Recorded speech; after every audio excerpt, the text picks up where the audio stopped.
Hello. My viewers who have known me for a long time will remember that I love to access video game graphics resources to see clean textures without being affected by lighting or any overlays that obscure the image. And it often happens that in GTA games you can see not only unused resources, but also some unexpected secrets that surprise the viewer. But for me they, first of all, serve as excellent evidence to help in the subsequent search for the original image. About such a case, this story will be. In Australia, there was a group of explorers of canals, subway tunnels and abandoned factories, in which there was a guy with the nickname, Mehaniq. Presumably he lived somewhere on the eastern side of the Australian mainland, but on his website the most frequently mentioned location of the places is listed as vicecity. And this guy stood out because since 1996 he had his own website, where he published photos from his trips. But as it was a long time ago, naturally, the photos were small in size to comply with the restrictions on the internet. And also the site changed its domain name several times for unknown reasons. But personally, my story of discovering this site began in a completely different way. Using the usual methods of searching for images, I achieved a lot of results by connecting additional methods for detecting image sources. But the texture of the office board for notes and announcements from InterGlobal Studio's stage did not lend itself to search. Which was not surprising, but it stood out in that the image on the texture was more complete than the one which was used in the game. This has been repeatedly used by the game developers and it is quite normal practice to use only part of the whole texture, leaving the rest behind the scenes. And this part of the texture, invisible to the player, was watermarked with Mehaniq 2001 copyright text. Feeling that this is an excellent informational anchor, I corny entered the text from the watermark into an internet search and saw several photos of abandoned buildings with the same watermark. Having found the source website of publication of these photos, it took me an average of an hour and a half to find the same photo, reviewing dozens of photo reports on visits to old bunkers, tunnels and factories, which had different years of creation of the photo but the same watermark. One day in January 2001, this guy was riding a train and accidentally overheard a conversation where a former worker of the pipeworks factory told his friend that he was looking for a new job due to the fact that his factory stopped working and closed.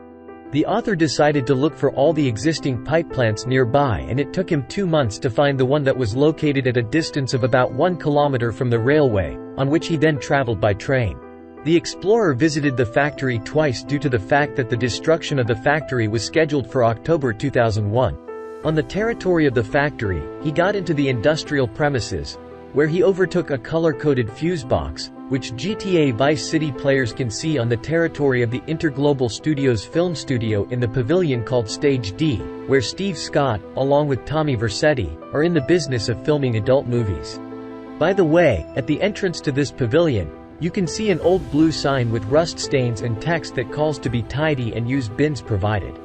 This plate is also a photograph of our traveler, which he took in the amenities building of the same pipeworks plant, where it looked more appropriate than on the facade of a film studio.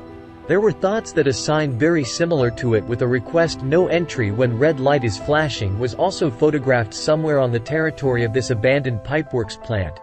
But later it turned out that such a sign did not exist and what we see in the game is the previous sign, which was flipped horizontally and the text was removed to make a new one. If you look at the rust spots on its surface, you will notice a similarity. And now let's return to the filming pavilion to our board with notes and announcements, which served as an occasion for this story. This board was photographed in the meeting room of this factory and on the website of Urban Traveler we can see both the original image from GTA Vice City and the full view of this room in which this board hung. I think that the watermark on the texture was not cropped because the designer of this object liked the way one of the sheets of paper hanging outside the board and in order to leave it, he had to also leave the bottom of the photo, which shows the brick a wall and a watermark that you definitely won't see in the game.